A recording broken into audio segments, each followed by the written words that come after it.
বিসমিল্লাহির রহমানির রহিম। আজকে আমি অষ্টম শ্রেণীর শিক্ষার্থীদের জন্য অনুশীলনী 2.1 মুনাফা অধ্যায়ের একটি গাণিতিক সমস্যা নিয়ে আলোচনা করব। দেখো, 1 নম্বর অনুশীলনী 2.1-এর 1 নম্বর প্রশ্নে দেওয়া আছে একটি দ্রব্য বিক্রয় করে পাইকারি বিক্রেতা 20% এবং খুচরা বিক্রেতার 20% লাভ হয়। দ্রব্যটির খুচরা বিক্রয় মূল্য 576 টাকা হয়, তবে পাইকারি বিক্রেতার ক্রয় মূল্য কত? তাহলে এটা আমাদের অঙ্ক। তাহলে এখানে কি বলছে, পাইকারি বিক্রেতা 20% লাভে 20% লাভে বিক্রি করে আর খুচরা বিক্রেতা 20% লাভে বিক্রি করে। দ্রব্যটির খুচরা বিক্রয় মূল্য 576 টাকা হয়, তবে পাইকারি বিক্রেতার ক্রয় মূল্য কত? দেখো, আমাদের একটা জিনিস দেখতে হবে, যেখানে কি দেওয়া আছে আর আমি কি বার করতে চাই। একেবারে ইজি সাধারণ ওয়েতে চিন্তা করতে হবে।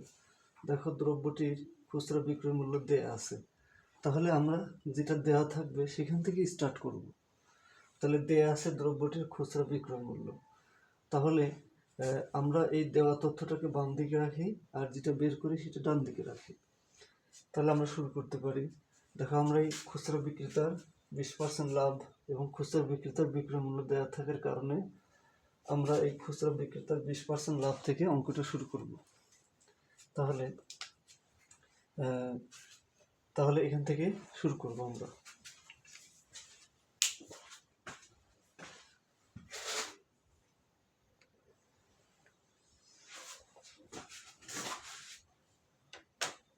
তাহলে 20% লাভে খুচরা বিক্রেতার ক্রয় মূল্য 100 টাকা হলে বিক্রয় মূল্য 100 + 20 120 টাকা। তাহলে 20%, এই পার্সেন্ট মানে শতকরা। আমরা তো শতকরা অঙ্কই করতেছি, লাভ ক্ষতির শতকরা অঙ্ক, লাভ ক্ষতির সাথে সম্পর্কিত শতকরা অঙ্ক আমরা করছি। তাহলে 20% লাভে খুচরা বিক্রেতার ক্রয় মূল্য 100 টাকা হলে বিক্রয় মূল্য 100 + 20 120 টাকা। এবার দেখো, আমাদের কি বের করতে হবে, আমরা কি বের করতে চাই আর কি ব্যবহার করতে চাই এটা চিন্তা করতে হবে। আমরা এই যে বিক্রয় মূল্য 576 টাকা দেওয়া আছে, ঠিক আছে, বিক্রয় মূল্য কত দেওয়া আছে? 576 টাকা। আর তাহলে আমরা এই বিক্রয় মূল্য যাতে ব্যবহার করতে পারি সেইভাবে রাশিটা সাজাতে হবে, তবে আমরা কি পাবো? ক্রয় মূল্য পাবো। তাহলে আমরা লিখতে পারি যে বিক্রয় মূল্য 120 টাকা হলে ক্রয় মূল্য 100 টাকা। তাহলে খুচরা বিক্রেতার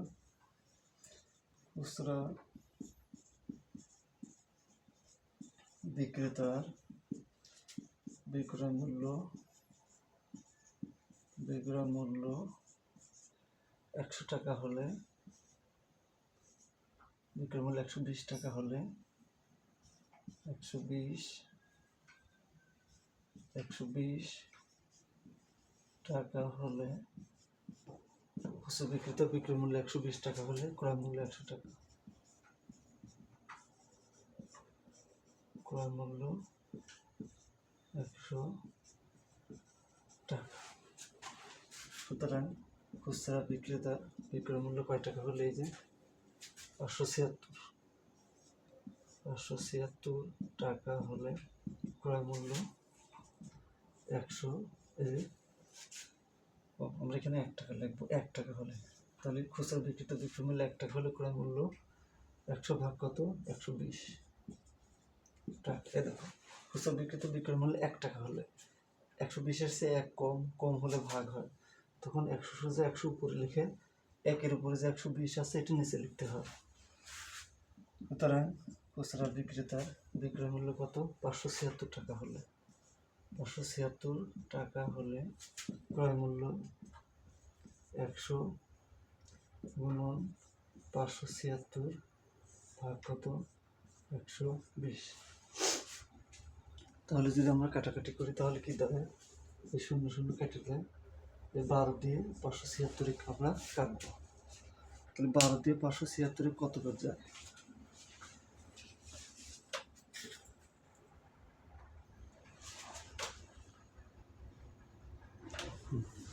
তাহলে আমরা কাটাকাটি করতে পারি। 5 × 10, 6 × 12। এবার 6 দিয়ে আমরা 576 যদি কাটি তাহলে কত হয়? 96কে 5 দিয়ে গুণ করলে কত হয়? 96 × 5 480 টাকা। 480 টাকা। কত টাকা? 480 টাকা। তাহলে আমরা দেখলাম যে খুচরা বিক্রেতার ক্রয় মূল্য 480 টাকা। তাহলে খুচরা বিক্রেতার ক্রয় মূল্য সমান পাইকারি বিক্রেতার বিক্রয় মূল্য। তাহলে আমরা লিখতে পারি এখানে আসলে দেখো যে এই খুচরা বিক্রেতা যে দামে কেনে পাইকারি বিক্রেতা কিন্তু সেটা বেচে, তাই না? এটা বুঝতে হবে যে খুচরা বিক্রেতার ক্রয় মূল্য পাইকারি বিক্রেতার বিক্রয় মূল্য। এটা চিন্তা করলে বোঝা যায় যে আমি মনে করো বেচতেছি, আমার কাছে যেটা বিক্রয় মূল্য তুমি কিনতেছো, তোমার কাছে এটা ক্রয় মূল্য। তাহলে আমরা লিখতে পারি খুচরা বিক্রেতার ক্রয় মূল্য সমান পাইকারি বিক্রেতার বিক্রয় মূল্য। খুচরা বিক্রেতার ক্রয় মূল্য সমান পাইকারি বিক্রেতার বিক্রয় মূল্য। পাইকারি বিক্রেতার বিক্রয় মূল্য। পাইকারি বিক্রেতার বিক্রয় মূল্য। তাহলে খুচরা বিক্রেতার ক্রয় মূল্য সমান পাইকারি বিক্রেতার বিক্রয় মূল্য। এবার আমরা তাহলে বাকি অংশটা করতে পারি।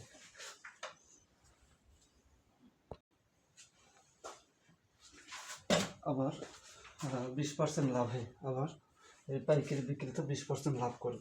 আবার 20% লাভে ক্রয় মূল্য, যেহেতু শতকরা এই জন্য আমরা 100 ধরি, ক্রয় মূল্য 100 টাকা, 100 টাকা হলে বিক্রয় মূল্য 120 টাকা।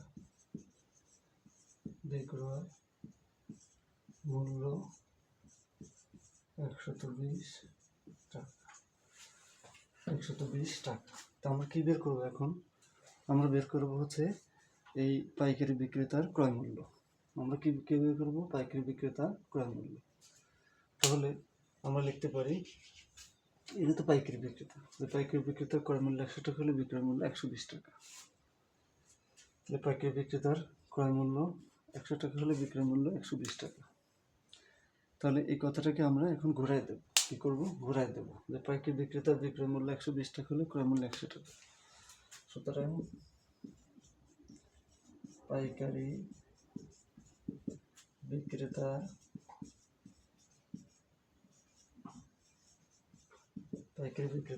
বিক্রয় মূল্য 120 টাকা হলে ক্রয় মূল্য 100 টাকা। বিক্রয় মূল্য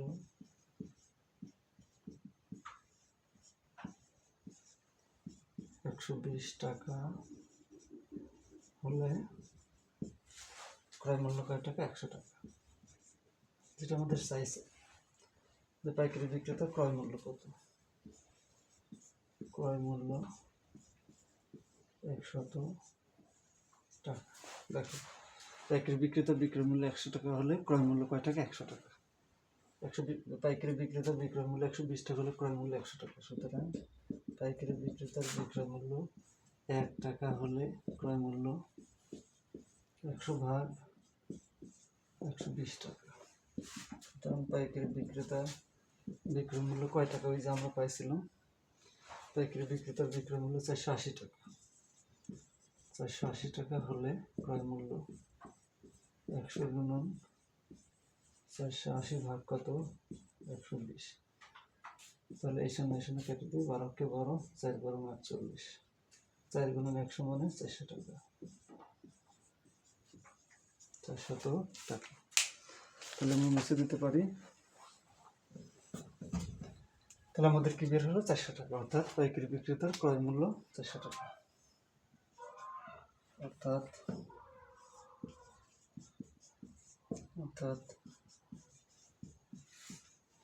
পাইকারি বিক্রেতার ক্রয় মূল্য 400 টাকা। উত্তর 400 টাকা। শিক্ষার্থী বন্ধুরা, 1 নম্বর প্রশ্নের সমাধান হলো।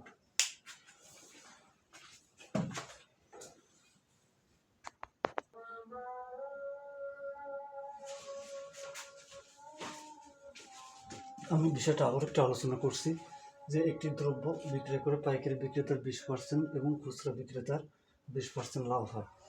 যদি দ্রব্যটির খুচরা বিক্রয় মূল্য 576 টাকা হয়, তবে পাইকারি বিক্রেতার ক্রয় মূল্য কত? দেখো, দ্রব্যটি খুচরা বিক্রেতার বিক্রয় মূল্য 576 টাকা দেওয়া আছে। তাহলে তুমি এই যে দেওয়া আছে এটাকে টার্গেট করে এই খুচরা বিক্রেতার 20% লাভ হয়, এখান থেকে অঙ্কটা স্টার্টিং শুরু করবো। অর্থাৎ 20% লাভে ক্রয় মূল্য 100 টাকা হলে বিক্রয় মূল্য কয় টাকা? 120 টাকা, যেটা মুছে দিয়েছি। তারপরে ক্রয় মূল্য তাহলে 120 টাকা। এভাবে আমরা ক্রয় মূল্য 1 টাকা হলে কত, আর 576 টাকা হলে কত? তাহলে বিক্রয় মূল্য 120 টাকা হলে ক্রয় মূল্য 100 টাকা, 1 টাকা হলে কত? 576 টাকা হলে কত? তাহলে সেখানে আমাদের এই খুচরা বিক্রেতার বিক্রয় মূল্য বের হয়েছিল, মানে খুচরা পাইকারি বিক্রেতার বিক্রয় মূল্য বের হয়েছিল কত? 480 টাকা। আচ্ছা, পাইকারি বিক্রেতার ক্রয় মূল্য সমান পাইকারি বিক্রেতার বিক্রয় মূল্য সমান খুচরা বিক্রেতা পাইকারি বিক্রেতার ক্রয় মূল্য সমান খুচরা বিক্রেতার বিক্রয় মূল্য আমরা ধরে নিয়েছিলাম। এরপর আবারও এখানে কি দেয়া আছে যে এটা তাহলে এটা শেষ হয়ে গেল। এর আগের স্টেপে, পরবর্তী স্টেপে যে পাইকারি বিক্রেতার 20% লাভ হয়, এখান থেকে যে আবার 20% লাভ হয়, ক্রয় মূল্য 100 টাকা হলে বিক্রয় মূল্য 120 টাকা। তাহলে এটাকে আমরা একটু ঘুরাই দেবো, কারণ আমরা ক্রয় মূল্য বের করতে চাই। আমরা যেটা বের করতে চাই সেটা ডান দিকে রাখবো, আর যে মানটা আমাদের হাতে আছে সেটা আমি বাম দিকে রাখবো। এটা হচ্ছে অঙ্ক করার প্রধান টেকনিক।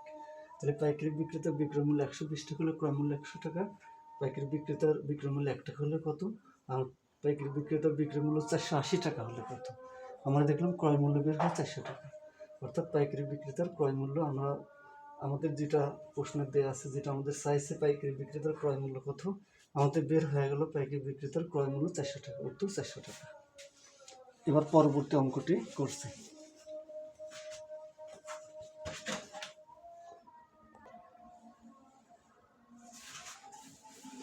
বিসমুল্লাহির রহমানির রহিম।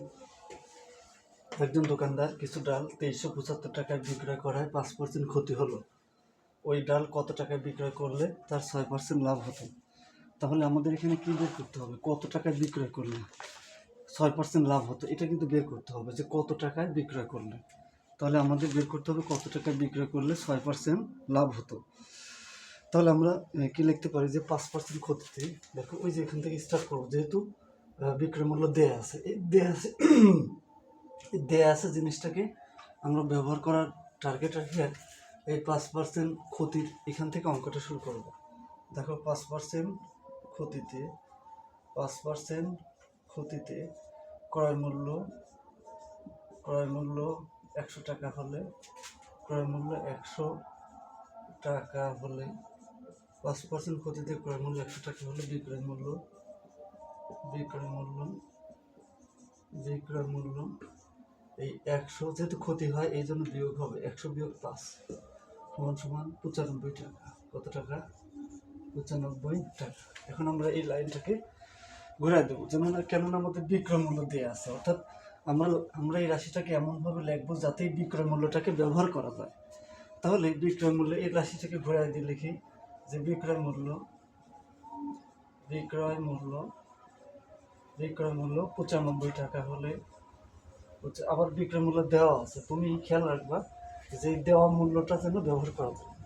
তাহলে বিক্রয় মূল্য 95 টাকা হলে ক্রয় মূল্য 100 টাকা। ক্রয় মূল্য কত টাকা? 100 টাকা। 100 টাকা। সুতরাং বিক্রয় মূল্য 1 টাকা হলে ক্রয় মূল্য আমরা জানি 100 চেয়ে 95 চেয়ে 1 কম হলে ভাগ হয়। তাহলে 100 উপরে 100 সোজা 100 লিখবো, আর নিচে 1-এর উপরে যে 95 আছে এটা ভাগ হয় নিচে চলে যাবে, এত টাকা। সুতরাং বিক্রয় মূল্য কয় টাকা হলে? এই যে 2375 টাকা হলে, 2375 টাকা হলে ক্রয় মূল্য 100 গুণন 2375 ভাগ কত? 95। তোমার কাছে 5 বিষম 100, 5 19 95। 19কে কত দিক দেওয়া যায়? 2375-এর মধ্যে 19কে আমরা 125 বার দিতে পারি, কত? 125। তাহলে 125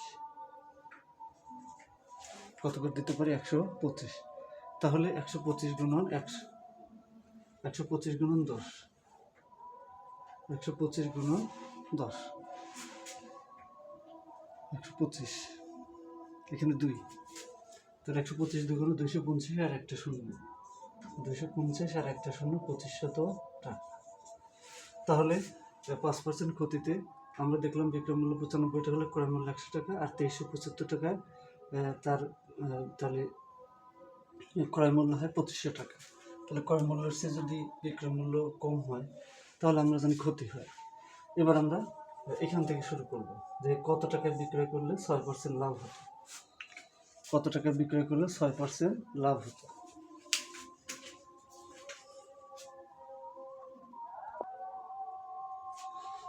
তাহলে আমরা এটা মুছে দিই, যেহেতু আমাদের এখানে জায়গা স্বল্পতা, মুছে দিই, তাহলে আমরা বাকি অংশটা করতে পারি। এটা মুছে দিই, এটা মুছে দিই। এবার কত টাকা? 6% লাভে, 6% লাভে কি লিখতে পারি আমরা? 6% লাভে, 6% লাভে ক্রয় মূল্য 100 টাকা হলে, 100 টাকা হলে বিক্রয় মূল্য 106 টাকা। বিক্রয় মূল্য 100 যোগ 6, 106 টাকা। 100 যোগ 6 যোগ করতে হবে, সমান সমান 106 টাকা। কত টাকা? 106 টাকা। তাহলে 6% লাভে ক্রয় মূল্য 100 টাকা হলে বিক্রয় মূল্য কয় টাকা? 106 টাকা। আমরা বলছি কত টাকায় বিক্রয় করলে, তাহলে লাইনটাকে আমরা ঘুরাই দেবো। আমরা কি বের করব? আমরা কত টাকায় বিক্রয় করলে তার 6% লাভ হতো, কত টাকায় বিক্রয় করলে তার 6% লাভ হতো। তাহলে বিক্রয় মূল্য চাইছে, তাহলে আমরা এই লাইনটাকে এভাবে রাখতে পারি যে সুতরাং ক্রয় মূল্য 100 টাকা হলে, ক্রয় মূল্য 100 টাকা হলে বিক্রয় মূল্য 106 টাকা। বিক্রয় মূল্য 106 টাকা। সুতরাং ক্রয় মূল্য 1 টাকা হলে বিক্রয় মূল্য 106 ভাগ 100 টাকা। সুতরাং ক্রয় মূল্য কয় টাকা হলে?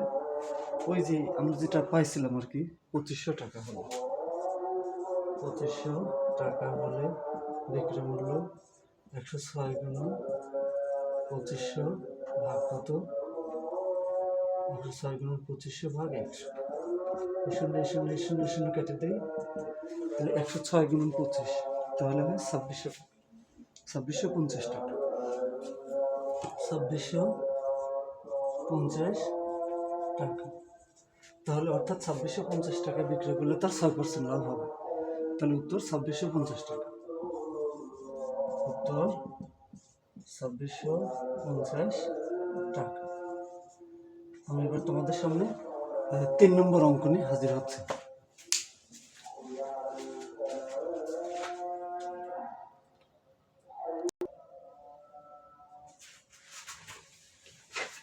এবার পরের অঙ্কটি দেখো, 30 টাকায় 10টি দরে ও 15টি দরে সমান সংখ্যক কলা ক্রয় করে সবগুলো কলা 30 টাকায় 12টি দরে বিক্রয় করলে শতকরা কত লাভ বা ক্ষতি হবে? তাহলে দেখো 30 টাকায় 10টি দরে মানে কি? মানে 10টি কলার ক্রয় মূল্য 30 টাকা, আর 15টি কলার ক্রয় মূল্য 30 টাকাই, এভাবে লিখতে হবে। তাহলে আমরা লিখতে পারি 30 টাকায় 10টি দরে, এটাকে লিখতে পারি 10টি কলার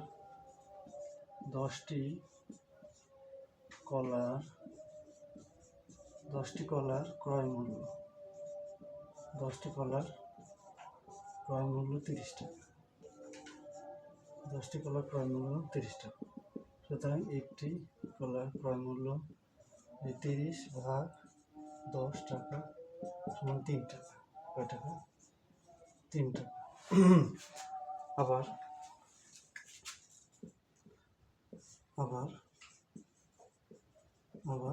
দেখো, এই যে 15টি কলার ক্রয় মূল্য কয় টাকা? 30 টাকা। এদের কলা ক্রয় করে দেওয়া আছে, তাহলে এটা ক্রয় মূল্য। আবার 15টি কলার ক্রয় মূল্য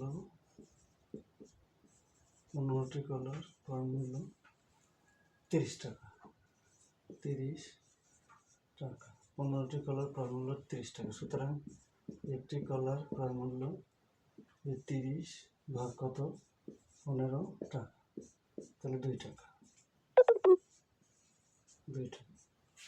তাহলে একটি কলার ক্রয় মূল্য কয় টাকা? 2 টাকা। তাহলে আমরা দেখলাম যে সুতরাং এখানে একটা কলার ক্রয় মূল্য 3 টাকা, আবার এখানে একটা কলার ক্রয় মূল্য কয় টাকা? 2 টাকা। সুতরাং 1 + 1 = 2টি কলার ক্রয় মূল্য, এটা আমরা যোগ করব। এই 3 + 2 = 5 টাকা। 5 টাকা। তাহলে দুইটি কলার ক্রয় মূল্য কয় টাকা? 5 টাকা। সুতরাং আমরা লিখতে পারি একটি কলার ক্রয় মূল্য এই 5/2 সমান, এখানে নিচে লিখি 2.5 টাকা।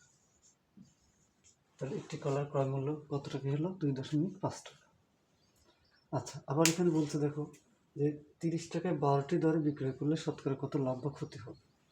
তাহলে শতকরা কত লাভ বা ক্ষতি হবে দেখো। তাহলে এখন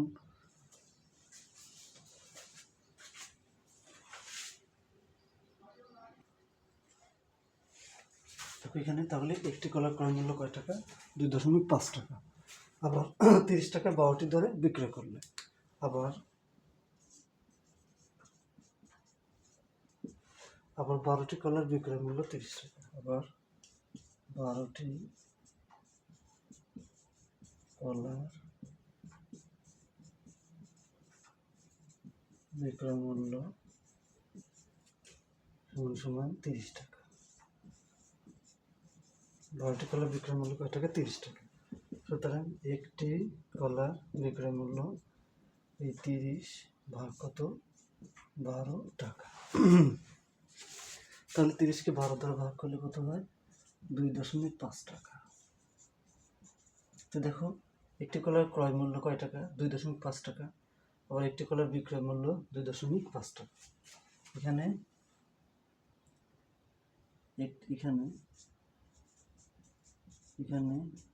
একটি কলার ক্রয় মূল্য ও বিক্রয় মূল্য সমান। ক্রয় মূল্য বিক্রয় মূল্য কি সমান? উত্তর লাভ বা ক্ষতি কি কোনটি হবে না? লাভ বা ক্ষতি কোনটি হবে না। এই প্রশ্নটা প্রাথমিক নিয়োগ সহকারী শিক্ষক নিয়োগ পরীক্ষা 2026 সালে এই প্রশ্নটা এসেছিল। তাহলে আমরা যদি অষ্টম শ্রেণীর এই প্রশ্নগুলো ভালো করে সমাধান করি, ভবিষ্যতে আমাদের চাকরির জন্য সুবিধা হবে। আমরা বিসিএস সহ যে কোনো চাকরি পরীক্ষায় সাধারণত 6, 7, 8-এর প্রশ্নগুলো পরীক্ষায় আসে। আমার একটা বিষয় মনে আছে, আমি যখন প্রতিরক্ষা মন্ত্রণালয়ের গবেষণা সহকারী পদে চাকরি করেছি, আমি যখন পরীক্ষা দিতে গিয়েছিলাম তখন দেখেছিলাম যে 125 জন আবেদনকারীর ভিতর প্রায় 112 জন 15 জন পরীক্ষার্থী অংশ নিচ্ছে। তো স্বাভাবিকভাবে আমি একটু ভয় পেয়েছিলাম, এতগুলো আবেদনকারী পরীক্ষার্থীর ভিতর আমি কি চাকরি পাবো? তে আল্লাহ রহমতে আমি পরীক্ষা দিলাম। এখন পরীক্ষার হলে আমি দেখি অষ্টম শ্রেণী থেকে প্রায় 4-5টা অঙ্ক দিছে। আমি সেই 5টা অঙ্ক ছিল, 5টা অঙ্কই আমি পারছিলাম। সেই 5টা অঙ্ক পারার কারণে আমার ভাইভাতে ডাক আসছিল এবং চাকরিও হয়েছিল ফাইনালে। তো এই জন্য বলি যে তোমরা যদি সত্যি সরকারি চাকরি কিংবা ভালো একটা চাকরি পেতে চাও, তাহলে তোমাদের 6, 7, 8 এই ধরনের ক্লাসগুলোতে বিশেষ করে অঙ্কে কোনো ফাঁকি দেওয়া যাবে না। সবাইকে ধন্যবাদ। এরপরের অঙ্কটা শুরু করছি।